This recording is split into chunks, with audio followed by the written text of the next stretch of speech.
Hello, friends from Lance. Thursday, June 11th. Today, the Cup begins. Today, the World Cup begins. Mexico and South Africa, starting at 4 p.m. Brasilia time. Good game, huh? Good game. Your World Cup debut, repeating the opening match of the 2010 World Cup, right? Mexico and South Africa, 1-1. Wow.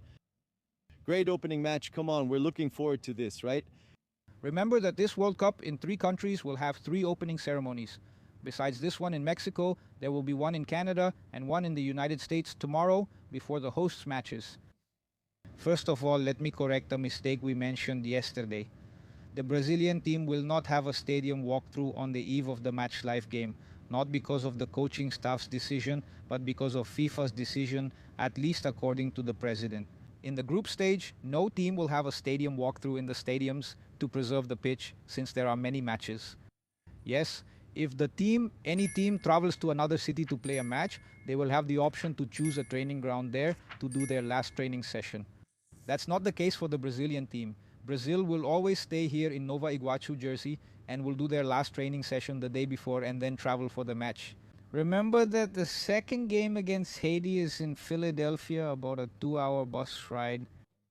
And then in Miami, the third game against Scotland, they train here in the morning, probably in the morning, and travel in the afternoon by plane, a chartered flight. So basically, that's it. Any news about today's training? It's those 15 minutes that we always have access to every day.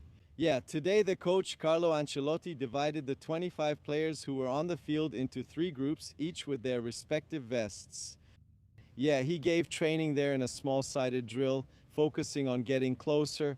The players passed the ball, tried to reach a certain number, and then they switched up the teams that were working.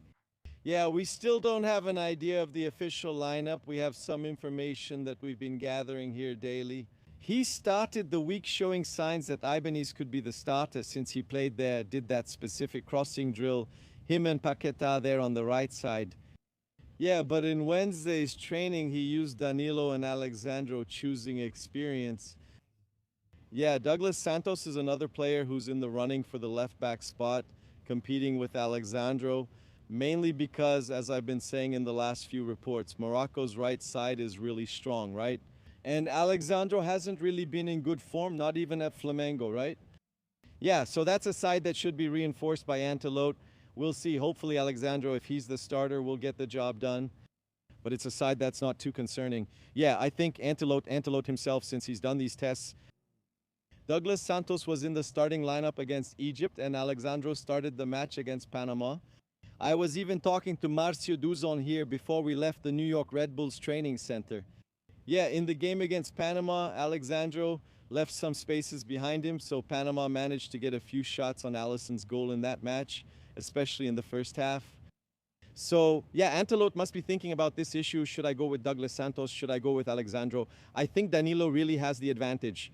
Even though Ibangye trained at the beginning of the week, from the information we have, Danilo in yesterday's training, it was a mixed training session. He mixed things up a lot, tested starters, reserves, mixed them up during part of the training. He also tested the forwards who'd been coming into the lineup. Yeah, but we were also talking a little about that thing with Antelote, having hierarchy in the group, players who were starters with him, who started out. Matheus Cunha, for example, probably a starter in the debut, is a player who comes in because of hierarchy. He didn't do very well in the friendlies. He was substituted. Yeah, so he's a player who's going to be a starter there, but will he finish the World Cup? And buddy, I was even talking about this in the press room. I started thinking about it a little. It's very likely that the national team won't start every game with the same lineup, so there should be a lot of changes. Antelote, no, as he was saying up until then, I was paying attention. We were talking and he was saying, yeah, there's that backbone, but really Antelote should, yeah. With each opponent, he should think a little about what he's going to do, the best move to make. If Haiti is a weaker team, will he then go with that 4-2-4, the initial idea he has in mind? Scotland is the stronger team, so he must be testing all these variations to put them into practice at the World Cup, right? About that, 2 things. The current world champion Argentina used this same approach. In 2022, Lionel Scaloni changed the formation depending on the opponent, unlike what Taite liked to do, who kept the same team. And second point, Carlo Ancelotti has already managed 12 games with the Brazilian national team, and he hasn't been able to repeat the lineup in any of them, right? In most cases, actually, in all cases, it was because of a missing player, injury, suspension. Anyway, yeah. So Ancelotti was never able to repeat a lineup, and now there was Wesley's injury in the last game that took him out of the World Cup.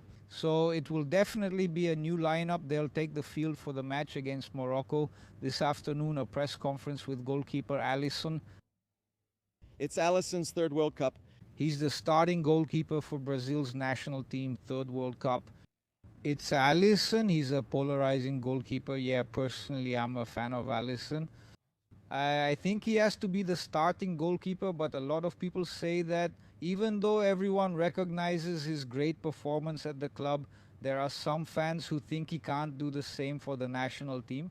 I disagree because the goals Brazil conceded against Belgium and against Croatia, which in the end caused Brazil's elimination. Recall that against Croatia it went to penalties. Alisson wasn't really at fault, right? What's your view on him? I agree, and I think he wasn't at fault for the goals in the recent friendlies. One was deflected, and the other was a great goal by Panama that no one could have saved. Rafinha said that yesterday, actually. Yeah, so I think that Alisson is the least to blame for these goals that the national team has conceded.